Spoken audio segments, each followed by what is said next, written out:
আমি যখন ছোট্ট ছিলাম খেলতে যেতাম মেঘের দলে। একদিন এক মেঘবালিকা প্রশ্ন করল কৌতূহলে, এই ছেলেটা, নাম কি রে তোর?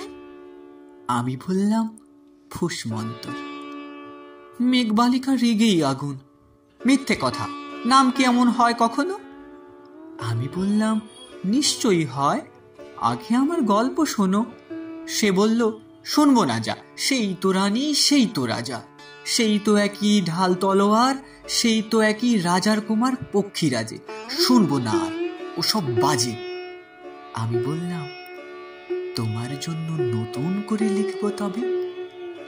সে বলল, সত্যিই লিখবি? বেশ, তাহলে মস্ত করে লিখতে হবে, মনে থাকবে, লিখেই কিন্তু আমায় দিবি। আমি বললাম, তোমার জন্য লিখতে পারি এক পৃথিবী। লিখতে লিখতে লেখা যখন সবেমাত্র 2-4 পাতা, হঠাৎ তখন ভূত চাপল আমার মাথায়। খুঁজতে খুঁজতে চলে গেলাম ছোটবেলার মেঘের মাঠে।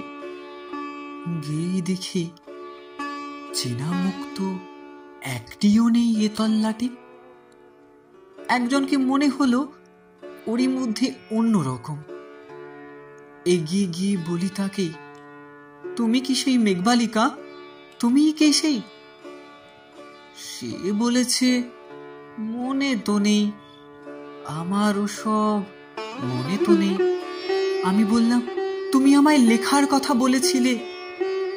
সে বলল, সঙ্গে আছে, ভাসিয়ে দাও গাঙ্গের ঝিলে।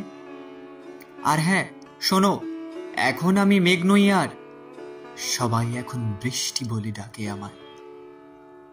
বলেই হঠাৎ এক পশলায় আমায় পুরো ভিজিয়ে দিয়ে অন্য অন্য বৃষ্টি বাদল সঙ্গে নিয়ে মিলিয়ে গেল দূরে কোথায়, দূরে দূরে।